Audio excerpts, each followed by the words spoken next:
சித்தர் பூமி. சதாசிவசமாரம்பாம் சங்கராச்சாரிய மத்தியமாம் அஸ்மதாச்சாரிய பரியந்தாம் வந்தே குரு பரம்பரா. லக்ஷ்மிநாத சமாரம்பாம் நாதயாமன மத்தியமாம் அஸ்மதாச்சாரிய பரியந்தாம் வந்தே குரு பரம்பரா. இன்றைக்கி நம்ம பேச போகிற விஷயம் என்ன அப்படின்னு பார்த்தீங்கன்னா, ஒரு நண்பர் கேள்வி கேட்டிருந்தார். ஒரு வீட்டில் சக்தி வைப்ரேஷன் எந்த மூலையில் அதிகமாக இருக்கக்கூடிய தன்மை இருக்கும் அப்படின்னு சொல்லியிருக்காரு. முக்கியமாக 2 இடத்துல இந்த வைப்ரேஷன் சொல்லப்படுகிற சக்தி அதிகமாக இருக்கக்கூடிய தன்மை இருக்கும்னு சொல்லலாம். ஒரு இடம் எது அப்படின்னு பார்த்தீங்கன்னா, கிரியேட்டிவிட்டின்னு சொல்லப்படுகின்ற தென்மேற்கு மூலை. தென்மேற்கு மூலையில் ஒருத்தன் உட்காந்து நம்ம திங்க் பண்ணால், அதுவும் முக்கியமாக ஒரு ஆண் உட்காந்து திங்க் பண்ணுறான் அப்படின்னு சொன்னால், கிரியேட்டிவிட்டி அப்படின்ற ஒரு விஷயம் கொடுக்கும். சரி, கிரியேட்டிவிட்டியாக நான் திங்க் பண்ணிட்டேன் நான். ஆனால் எப்போவுமே நாலேஜ் ஈக்குவல் டு பவர்னு சொல்லுவாங்க. இல்லை, அப்ளிகேஷன் நாலேஜ் ஈக்குவல் டு பவர்னு நம்ம சொல்லுவோம். ஓகேங்களா? ஒரு நாலேஜை அப்ளை பண்ணால் தான் அதுக்கு உண்டான பவரே கிடைக்கும். அப்போது எந்த இடத்துல பார்த்திங்கன்னா நம்ம அந்த அப்ளிகேஷன்னு சொல்லப்படுகிற அந்த நாலேஜ் இருக்கும் அப்படின்னு பார்த்திங்கன்னா, இது வடகிழக்கு மூலைன்னு சொல்லலாம். இப்போ சாதாரணமாக ஒருத்தர் ஒரு ஆஃபீஸில் இருக்காங்கன்னு வச்சுக்கோங்களேன். அந்த ஆஃபீஸ் அப்படின்னு சொல்லப்படுகிற அந்த இடத்துல தென்மேற்கு மூலையில் தான் பார்த்திங்கன்னா டேபிள் சேர் எல்லாம் போட்டு உட்காருவார் ஓனர்.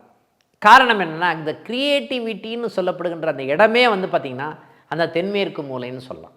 ஆனால் வடகிழக்கு மூலை பாசிட்டிவாக இருக்கணும். பணம் சம்பந்தப்பட்ட விஷயங்களை ஈர்க்கக்கூடிய தன்மை தான் அந்த இடத்துல இருக்குது. நம்ம என்ன தான் பவராக யோசனை பண்ணால் கூட கடைசியில் ரிசல்ட் எங்கே இருக்குது? பணத்தில் தானே இருக்குது.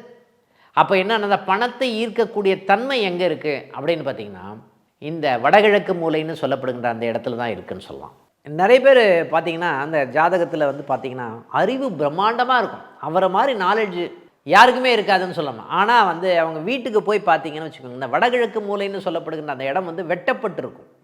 அப்போ என்னென்னா, நாலேஜ் இருந்து பிரயோஜனமே இருக்காது, அவனால் சம்பாதிக்கவே முடியாது. அப்போது இந்த நாலேஜுக்கு தகுந்த மாதிரி பணம் வரணும். அப்போ என்ன பண்ணுறது அப்படின்னா, இந்த வடகிழக்கு மூலையும் இந்த தென்மேற்கு மூலையும் பாசிட்டிவாக இருக்கணும். பணத்தை ஈர்க்க வேண்டும் என்றால் வடகிழக்கு மூலை பாசிட்டிவாக இருக்கணும். அப்போ வடகிழக்கு மூலை ஓப்பனாக இருக்கணும். அங்கே தண்ணி வச்சிருக்கணும். வடகிழக்கு மூலையிலிருந்து வெளிச்சம் வரணும். வடகிழக்கு மூலையிலிருந்து காற்று வரணும். வடக்கும் கிழக்கு பகுதியிலும் ஜன்னல் இருக்கணும். அந்த வடகிழக்கு மூலையில் பார்த்திங்கன்னா கதவு இருக்கணும். சார், எனக்கு அங்கே கதவே இல்லை சார், நான் என்ன சார் பண்ணுறது? அட்லீஸ்ட் கதவு இல்லை அப்படின்னு சொன்னால் கூட பார்த்திங்கன்னா, உங்களுக்கு தெற்கு பக்கம் இருக்குது சார், என்னுடைய கதவு வாசலே தெற்கு பக்கம் இருக்குது சார், அட்லீஸ்ட் ஜன்னலாவது இருக்கணும். அந்த இடத்துல எல்லா குப்பையும் அங்கே வைக்கக்கூடாது. நிறைய பேர் என்ன பண்ணுவாங்க, அந்த வடகிழக்கு மூலையில் போய் பெட்ரூம் போட்டுருவாங்க.